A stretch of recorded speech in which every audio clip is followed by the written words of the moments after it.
queridos ouvintes, meu nome é Júlia e esse é o seu podcast descontraído sobre literatura.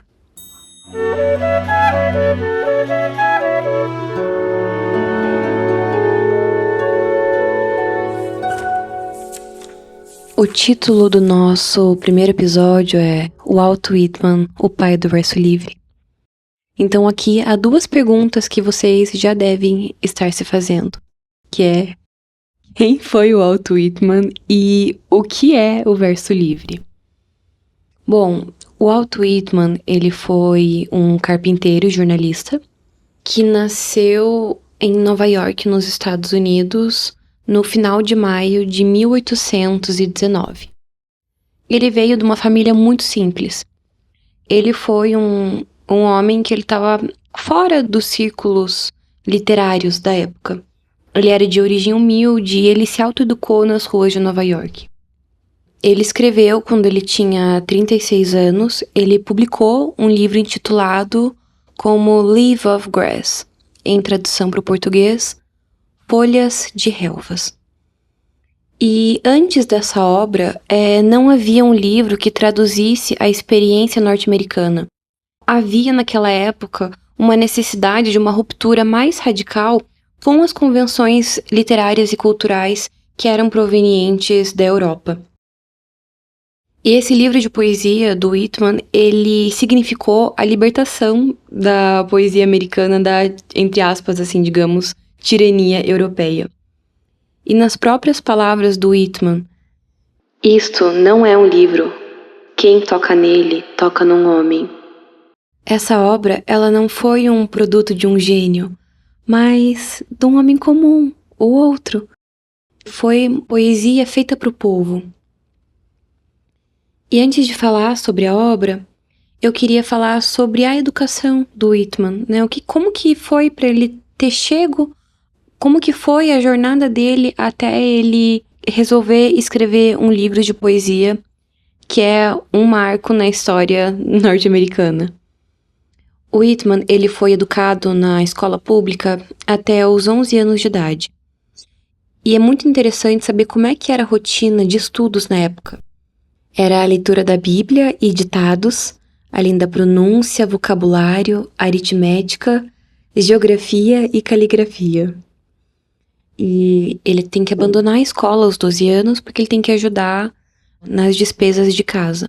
Então ele consegue um trabalho como office boy num escritório de advocacia, no Brooklyn, e o chefe dele deu para ele um ticket para uma biblioteca.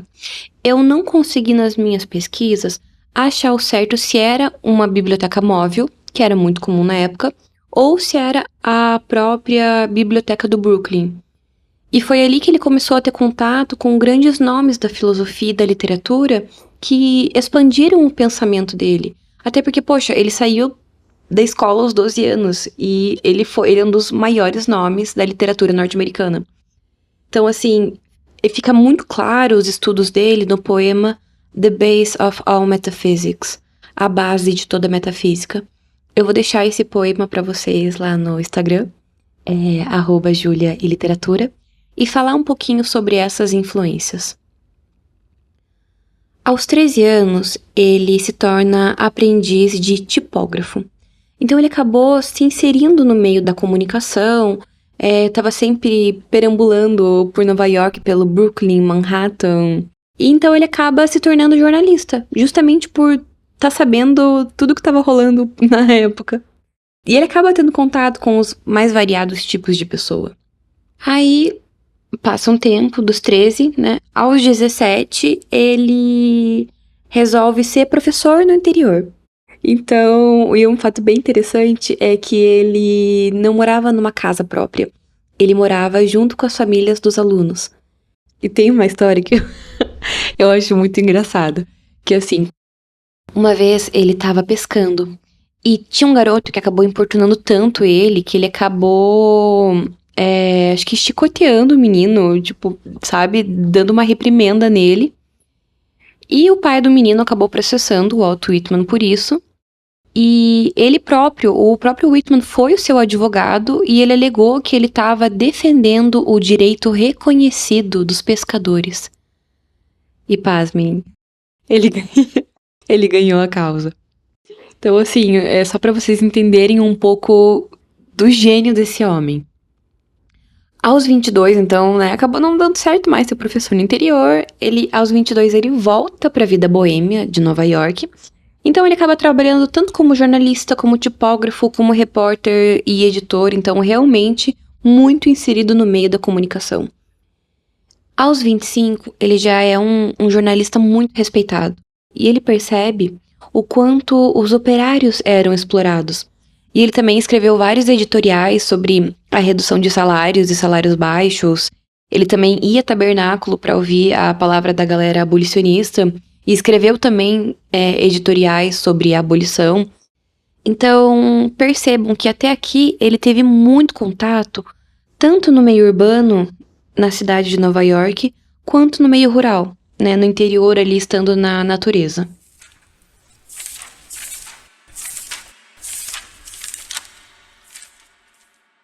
Todo esse contato que ele teve com as pessoas, em que ele escreveu, que ele indagou, que ele questionou, que ele estudou, gerou nele uma vontade de escrever sobre o povo norte-americano.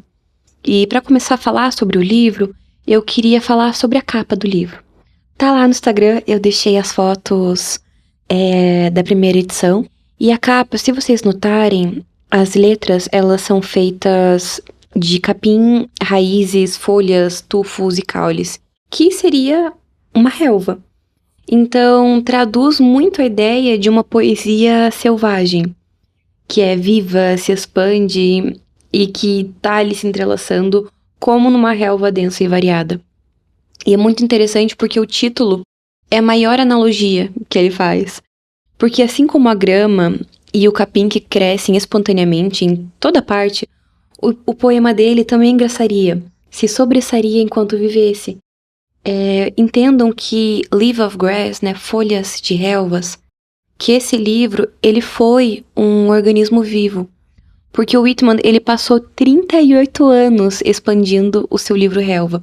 Porque a consciência dele estava sempre se expandindo, sempre mudando, sempre tinha muitas coisas das quais ele queria compartilhar.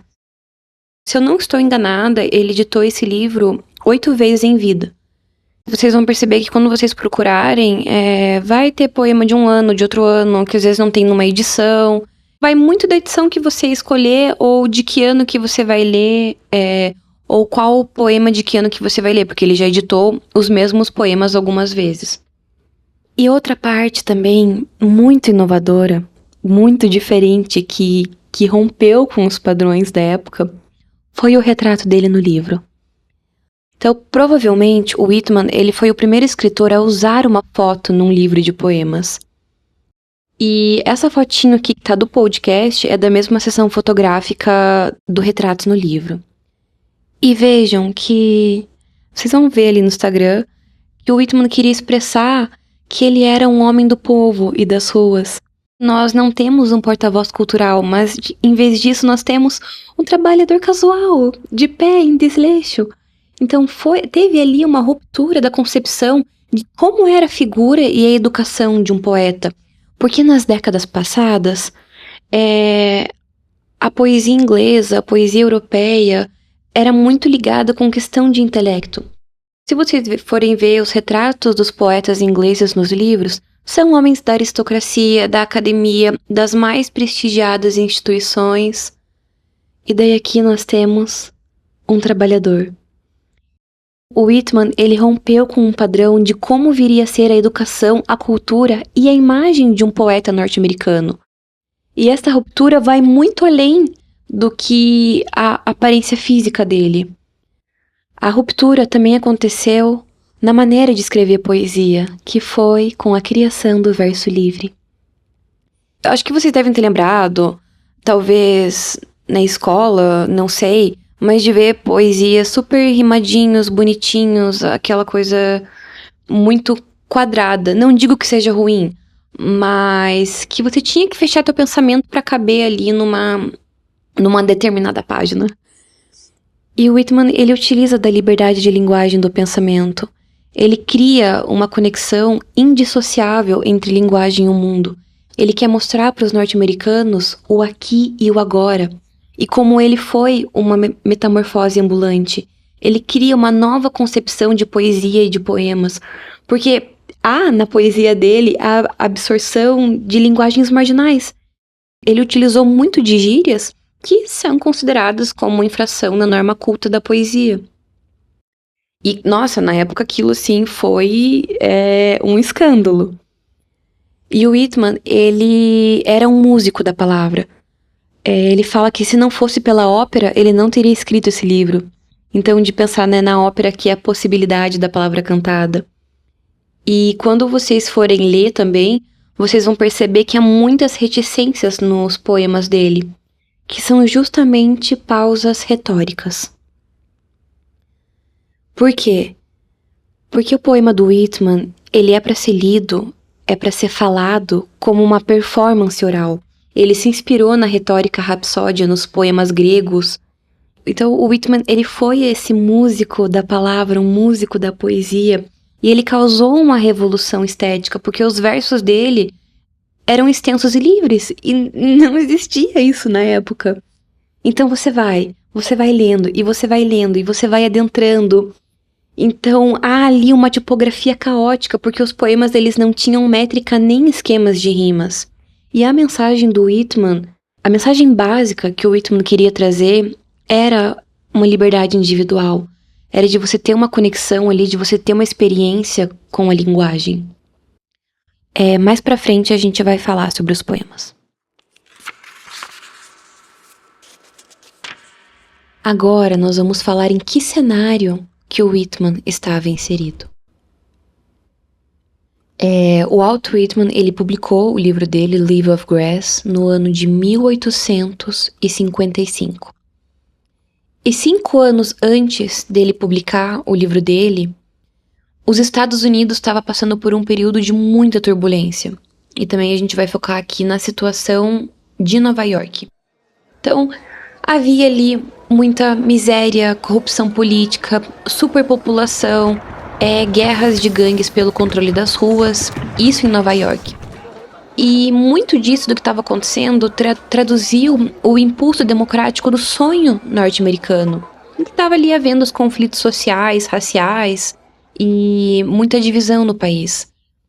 E falando sobre, guerras de gangues, eu lembrei de comentar aqui com vocês o filme Gangues de Nova York, que é do Martin Scorsese. Para vocês entenderem como é que estava na época, sabe? Vocês conseguirem visualizar qual era o cenário. E eu deixei uma lista também de filmes para vocês lá, para vocês verem, para quem quiser se conectar mais, que eu acho que vai ser bem legal. Mas enfim, voltando. Então, o país estava dividido. Era a divisão entre os civis nortistas e os civis sulistas. E após 5 anos, quando o Whitman ele publica, Leaf of Grass, a primeira edição do livro dele antecipou os conflitos da Guerra Civil, porque a poesia do Whitman ela foi justamente uma forma, um instrumento de denunciar as autoridades e de promover os direitos individuais e as liberdades democráticas. Lembrando só aqui que a Guerra Civil começou em 1861 e foi até 65, então foram aí 4 anos de guerra. E nós vamos falar agora sobre quais foram os motivos da Guerra Civil. Bom, eu não sei se vocês vão lembrar, se vocês viram na escola ou não lembram, mas eu vou tratar aqui de um jeito bem básico aqui, tá? A economia do Sul era predominantemente agrária. E o Sul, ele dependia da mão de obra escrava para as plantações de algodão, tabaco e outros cultivos. O capital do Sul era escravista e senhorial, e os sulistas, eles se autodenominavam como confederados, ou seja, os defensores da confederação, que era o governo formado pelos estados do Sul, que se separaram da União e eles buscavam a sua independência. Eles lutaram pela preservação da escravidão e pela autodeterminação dos seus estados. Já o Norte, em que a economia era predominantemente industrial, era composto por trabalhadores livres, assalariados e pequenos proprietários. Era meio que a classe média urbana. E eles queriam aumentar a expansão das chamadas terras livres. E na sua maioria, eles eram abolicionistas. Os nortistas, eles eram conhecidos como unionistas, ou mais informalmente, como eu acho que você conhece, Yankees. Eles eram representados principalmente pelo Exército da União, que era liderado pelo governo federal. E, apesar do Norte ele superar em população, o Sul ele tinha mais força política no governo federal. Então os sulistas eles queriam levar a escravatura para os novos territórios conquistados, como, por exemplo, o território do Kansas, o Nebraska, Novo México, Arizona e parte do Texas. E os iranos ficaram... acho que não. E foi assim que aconteceu a guerra entre os civis norte-americanos. Essa foi ou também intitulada, Guerra da Secessão. Então, assim, falei que de um jeito, assim, bem superficial. Eu vou deixar pra vocês o livro que eu utilizei aqui, vai estar aqui na descrição do episódio. Vou deixar o livro que eu utilizei pra extrair essas informações. Agora que vocês entenderam a atmosfera, o que estava acontecendo no país antes da Guerra Civil e durante a Guerra Civil, sobre a primeira edição do livro, o Whitman ele ficou 5 anos escrevendo sobre as suas vivências. E em algumas biografias que eu li dele, fala que quando ele estava escrevendo, ele tinha escrito na mesa dele, realiza a tua obra.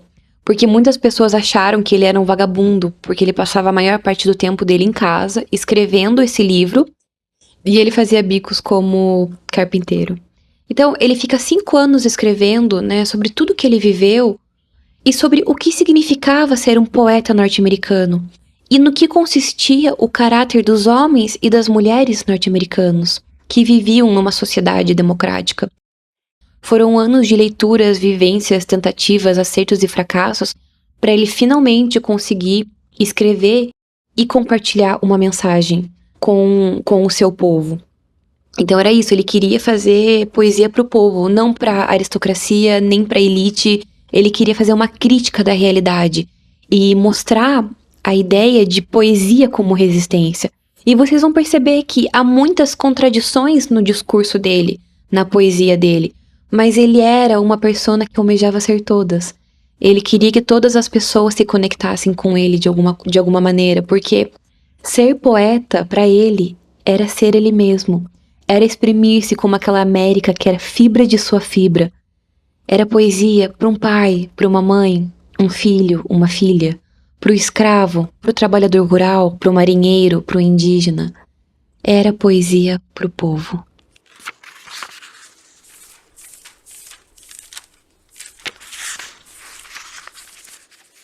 Ai. Agora a gente chegou na minha parte favorita. Nós vamos falar sobre os poemas do Walt Whitman. O primeiro que eu escolhi foi Song of Myself, a canção de mim mesmo. Esse poema, ele ocupa 60% do primeiro volume. E o Whitman, ele nos chama para um cara a cara. É um monólogo dramático porque é um canto às pessoas comuns e ao cotidiano comum. Quando vocês lerem, ouvirem, ou aqui no que eu falar, guardem isso, é o heroísmo do cotidiano, nas mais diversas profissões e atividades. E eu quero ler para vocês o começo do livro, que começa com esse poema. Então, vamos lá. Imagina você, um norte-americano, um cidadão comum no ano de 1855, lendo essa junção de palavras pela primeira vez. Ok? Vamos lembrar que a poesia era algo... A poesia tinha muita influência europeia, que eram versos açucarados. Então, que isso aqui é muito inovador. Eu celebro a mim mesmo, e o que eu assumo, você deve assumir, pois cada átomo que pertence a mim, pertence a você. Quando ele fala eu, ele não tá falando dele mesmo. Nós, os seus leitores, estamos nos tornando o eu dele. E eu encorajo vocês a pensarem em vocês mesmos quando vocês lerem e ouvirem a palavra eu nesse poema. E imagina começar um livro com essas frases de direcionamento. O que ele irá assumir? O que nós, os seus leitores, iremos assumir? o que nós, cidadãos, indivíduos de uma sociedade democrática que recém passou por uma revolução, irá assumir. E sobre o heroísmo do cotidiano, eu gosto muito quando ele fala em seguida: a canção de mim mesmo levantando da cama e encontrando o sol. É sobre capturar a beleza da vida cotidiana e transformar em algo inspirador. E eu acho que é uma frase tão poderosa para se ecoar na cabeça logo pela manhã. E mais pra frente nós temos um exemplo de quando ele diz que ele queria fazer poesia pro povo. Eu sou o poeta da mulher, assim como o do homem. E digo que é tão grandioso ser mulher quanto ser homem. E digo que não há nada maior do que a mãe dos homens. Eu acredito que muitos homens da época jamais tinham pensado na mulher como Whitman pensava. Porque se tem essa ideia de que muito da poesia feita por um homem gira em torno do feminino como caça, como conquista, como amor romântico, inacessível, imaculado. E eu acredito que isso veio muito do poeta Ovídio, com a obra A Arte de Amar, ali em 1º antes de Cristo.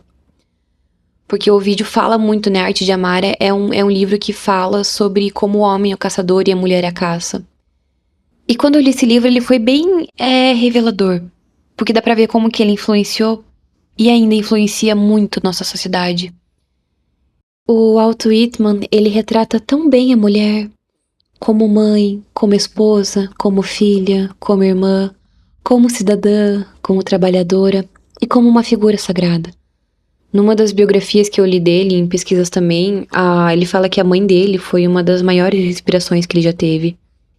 E eu acredito também na figura do ser humano como algo sagrado e como a mulher é aquela que dá a luz, né? Aquela que dá a vida ao homem e à mulher. Então, e eu nunca tinha lido isso antes na poesia. Eu nunca tinha visto um poeta tratar a figura de uma mulher de uma forma tão digna, sabe? Sem pensar se ela é o prêmio que ele almeja ou que ele quer. Não, é simplesmente único ver um poeta que conseguiu escrever tão bem sobre a figura feminina. E o Whitman, ele comparava a poesia dele a um ofício. E ele não queria, porque ele não queria exercer nenhum tipo de autoridade.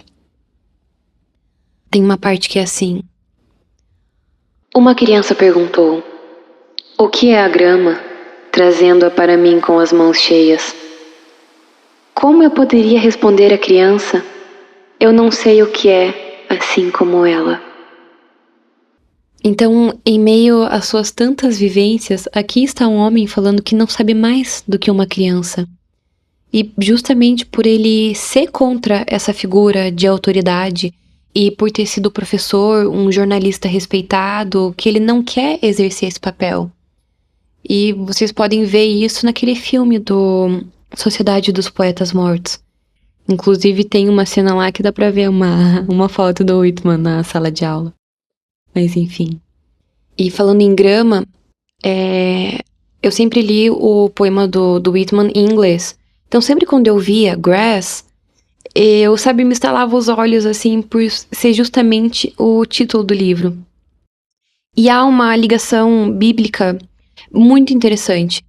No livro de Isaías, capítulo 40, nos versículos 7 e 8, diz assim: seca-se a erva e caem as flores, soprando nelas o hálito do Senhor. Na verdade, o povo é erva. Seca-se a erva e cai sua flor, mas a palavra do nosso Deus permanece eternamente. E isso também está em 1 Pedro, no capítulo 1, no versículo 24 e 25. Toda a humanidade é como a relva, e toda a sua glória como a flor da relva. A relva murcha e cai sua flor, mas a palavra do Senhor permanece para sempre. E o que isso significa? Que a grama seria um símbolo da transitoriedade da vida humana. E eu também descobri que no jornalismo, grama, era a palavra que os jornalistas tipógrafos da época usavam como referência para o preenchimento de uma polegada perdida no jornal. Então, quando um tipógrafo ele só precisava de alguma coisa para preencher uma polegada perdida, ele chamaria isso de grama. Então, fica aquela dúvida. O que significa dizer que a sua obra é feita de enchimento? É para dizer que os aspectos menos considerados da nossa experiência também podem ser encontrados na poesia. E o Whitman, ele escreve isso no início desse mesmo poema o seguinte: pare este dia e noite comigo, e você possuirá a origem de todos os poemas. Você possuirá o bem da terra e do sol. Restam milhões de sóis. Você não deve mais levar as coisas em segunda ou terceira mão, ou olhar através dos olhos dos mortos, nem se alimentar dos espectros nos livros. Você também não deve olhar através dos meus olhos, nem tirar as coisas de mim. Você deve ouvir todos os lados e filtrá-los por si mesmo. E é por isso que escolher o Walt Whitman como tema do primeiro episódio foi tão importante, que é essa mensagem que eu queria passar. É sobre você parar de olhar pelas perspectivas dos outros e filtrar por si mesmo. Ele diz que a coisa mais livre, mais libertadora e emancipadora que você pode fazer é abrir um livro e começar a filtrar as coisas por si mesmo. E a título de curiosidade, tá assim aqui no poema, né, em português. Você possuirá, você não deve, você também, você deve. Em inglês tá assim: you shall possess, you shall no longer, you shall not look, you shall listen. O nome para isso, né, do you shall, essa repetição, é paralelismo, que é a repetição da mesma palavra ou das mesmas palavras no começo de frases sucessivas.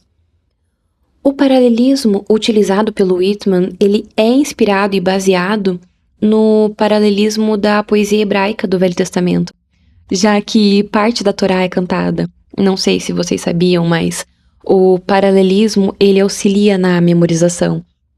E contar uma coisinha minha pra vocês, que eu comecei a ler muito a poesia do Whitman por um tempo na minha vida, e eu também comecei a ouvir áudios. Inclusive, eu vou deixar aqui áudios de homens que recitaram a poesia do Whitman, que eu acredito que se assemelhariam muito ao que seria a voz dele.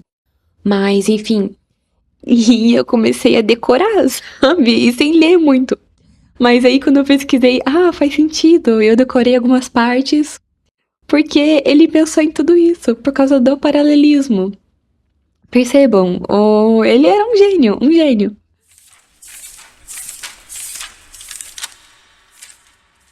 Agora, nós vamos falar sobre o poema I Sing the Body Electric. E depois eu retorno ao Song of Myself. Então, antes era canção, song. Agora nós vamos falar sobre o cantar, o canto, sing. I sing the body electric. Em tradução livre, eu canto o corpo elétrico. Que seria: eu canto louvores ao corpo elétrico, eu cultuo o corpo elétrico. E ele começa o poema com essa frase. Então, nesse poema, o corpo humano é enaltecido. E aqui eu não estou usando a versão original, eu estou usando a versão de 1867. Bom, mas enfim. E logo em seguida, ele questiona: e se o corpo não fizer tanto quanto a alma? E se o corpo não for a alma? O que é a alma? Essas perguntas me pegam muito porque o Whitman, ele quer deixar claro que todos nós temos uma alma que está dentro de um corpo. Então ele faz essa conexão entre o corpo e a alma, que não há uma separação, é um só. E esse é um dos princípios do movimento transcendentalista, que era aí a junção de natureza, Deus e alma. Então é o estar sozinho na natureza e você fazer reflexões acerca da vida, meio que tentando fazer uma transmissão do eu universal. poetas transcendentalistas, eu cito aqui para vocês o Ralph Emerson e também o escritor, o Thoreau, que escreveu o Walden.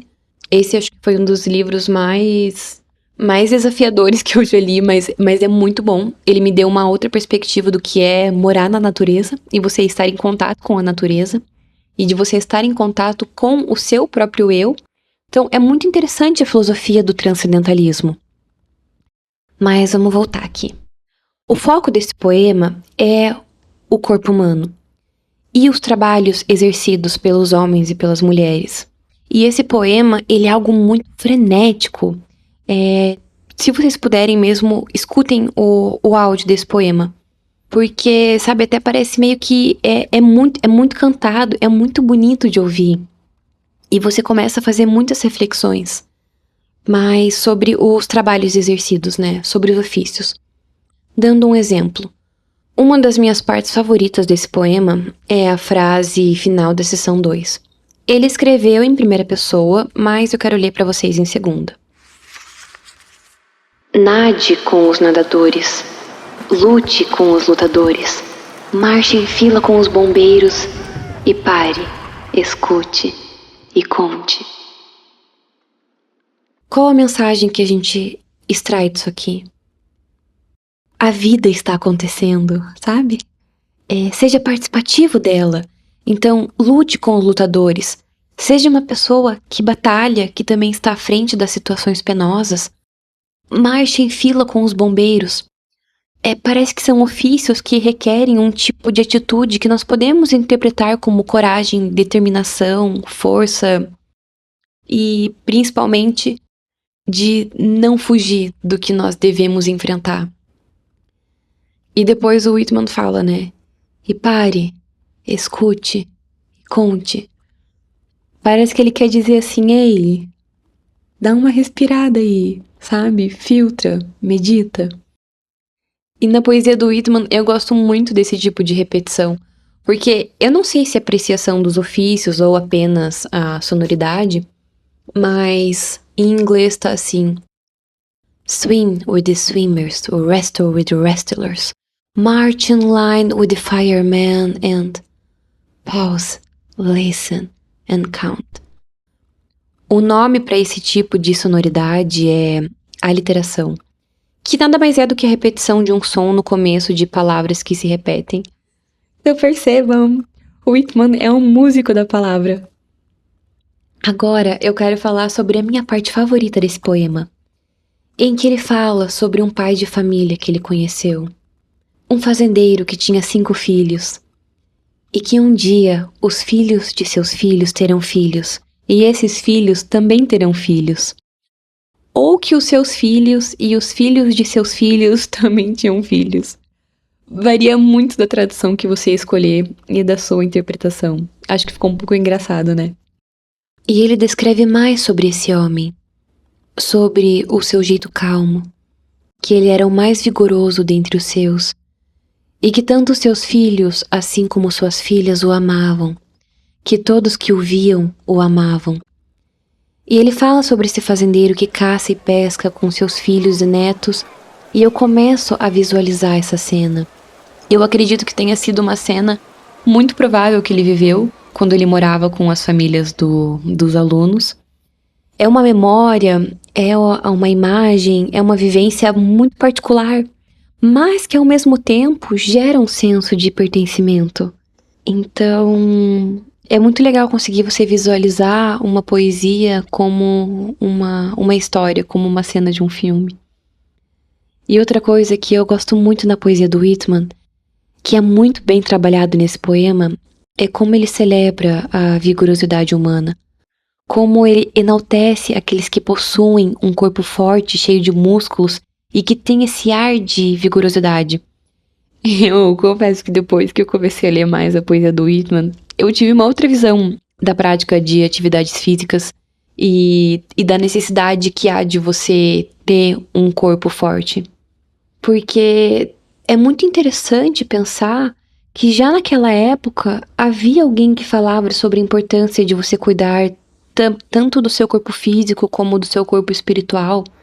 Então é sobre você ser uma pessoa que vive a vida com um corpo cheio de força e saúde. Ter um corpo e uma alma elétrica. E ele fala freneticamente sobre as partes do corpo humano. Ele fala que todas as atitudes, todas as formas e objetos, tanto do corpo dele, quanto do corpo do leitor, quanto do seu corpo, ou de qualquer outra pessoa, um homem e mulher, possuem cabeça, pescoço, cabelos, orelha, olhos, boca, língua, maxilar, nariz, queixo, nuca, ombros fortes, mãos, dedos, unhas, costela, ventre, espinha dorsal, coxas fortes que suportam o tronco. Ou seja, que apesar de todos nós termos inúmeras diferenças, todos nós temos um corpo que habita uma alma, que habita um espírito. Então, né, naquela época em que as pessoas estavam, essa pré-guerra que estava acontecendo, essa tensão pré-guerra, em que as pessoas estavam cada vez mais se dividindo, há um homem que fala, sabe, olha, a minha mão, eu olho para minha mão, e a minha mão é igual à mão do meu semelhante. Pode ter uma cor diferente, uma estrutura diferente, o formato da unha diferente, uma mão menor, uma mão mais alongada, mas não deixa de ser uma mão. Então, dele querer mostrar as semelhanças que nós compartilhamos.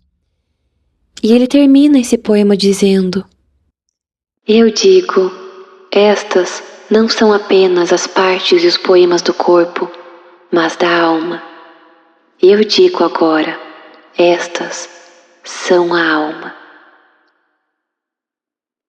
Então que todas as partes do teu corpo também pertencem à tua alma.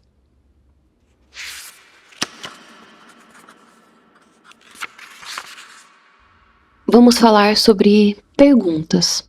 Algo também muito particular na poesia do Whitman é como ele está sempre conversando e indagando e questionando seus leitores. Quando eu comprei a primeira edição do Livre of Grass, eu comecei a notar isso, que ele faz muita pergunta pro leitor dele.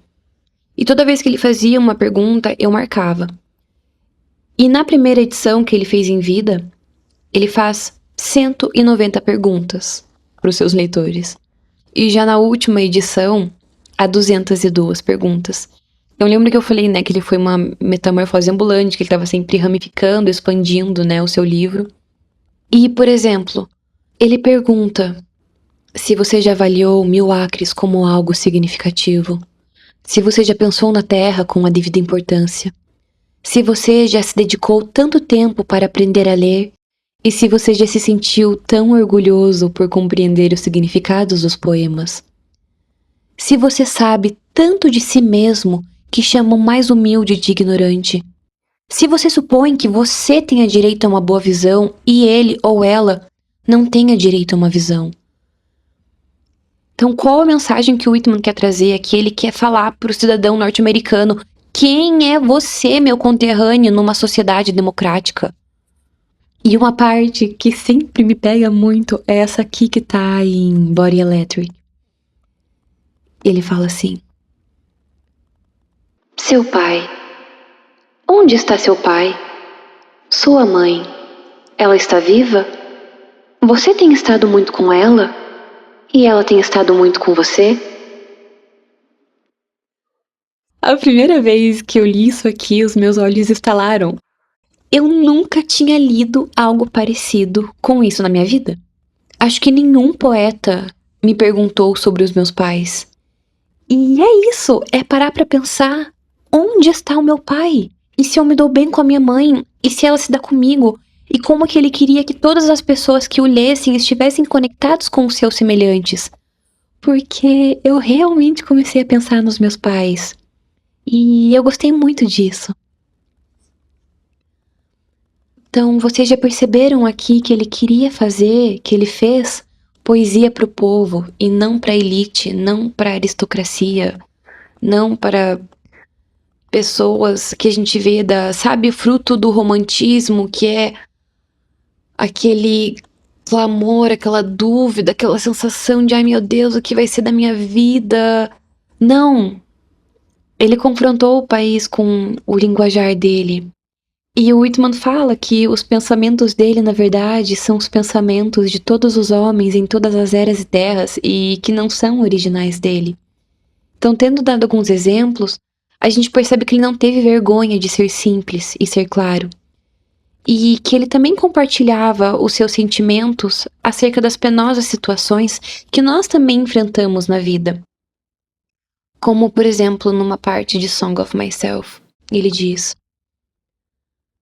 a enfermidade de um dos meus entes queridos, ou de mim mesmo, ou uma conduta, ou perda, ou falta de dinheiro, ou depressões, ou exaltações. Essas coisas chegam até mim durante dias e noites e depois se afastam novamente, mas elas não são o eu verdadeiro. Então, como eu vejo que ele teve coragem e vivência para escrever algo que as pessoas normalmente evitavam e que consideravam como vergonhosas, em que em vez de ele tratar isso com dor, ele trata isso, sabe, avante, coragem, você vai superar, sabe, ele encoraja muito os leitores dele, e que a poesia dele alimentou o espírito do povo norte-americano nessa época. Por exemplo, há uma pergunta que ele mesmo responde: você já ouviu dizer que era bom ganhar o dia? Eu também digo que é bom cair. Batalhas são perdidas no mesmo espírito em que são ganhas. Vivas aqueles que falharam, e aqueles cujos navios de guerra afundaram no mar, e aqueles mesmos que afundaram no mar. Agora eu quero que vocês prestem muita atenção nessa próxima parte do poema. Nem eu, nem mais ninguém pode percorrer esse caminho por você. Você deve percorrê-lo por si mesmo. Não está longe, está ao seu alcance. Talvez você esteja nele desde que nasceu e não sabia. Talvez esteja em todo lugar, na água e na terra. Você também está me fazendo perguntas, e eu ouço você. Eu respondo que não posso responder. Você deve descobrir por si mesmo. Isso é transcendentalismo, é você encontrar o seu caminho. E um poema também transcendentalista, que foi bem depois da geração do Whitman, um poema de 1915, que é The Road Not Taken, A Estrada Menos Percorrida. É um poema do Robert Frost, eu vou deixar aqui na descrição também, mas esse poema do Robert Frost traduz muito essa parte que eu li pra vocês aqui, que é transcendentalista. E o Whitman, ele termina esse poema dizendo: procure-me sob as solas de suas botas. E que se nós não conseguirmos encontrá-lo de primeira, ele nos encoraja a continuarmos, porque ele está em algum lugar à nossa espera.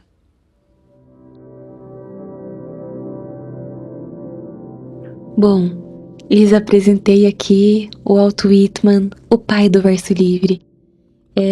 Eu espero que vocês tenham gostado. E antes da gente encerrar esse episódio, eu queria dar algumas dicas pra vocês, que me ajudam muito quando eu fui ler, né, a poesia do Whitman.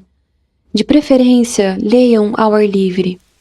Sabe, pega um final de semana, um dia que você tá de boa, compra o livro físico e vai ler embaixo de uma árvore deitado, porque era assim que o Whitman queria que nós lêssemos a poesia dele. Era assim que ele queria que nós estivéssemos conectados com ele. E se vocês me perguntarem qual livro vocês devem comprar, eu indico apenas um, que é, pra quem manja de inglês, comprar o original, ou pra quem quiser ter o em português também, quem quiser ler em português, comprem folhas de relvas da tradução do Rodrigo Garcia Lopes. Assim, a tradução dele é impecável. Eu não usei a tradução dele, mas por questão até de direitos autorais, foi a minha. Mas esse livro vale cada centavo. E até a próxima!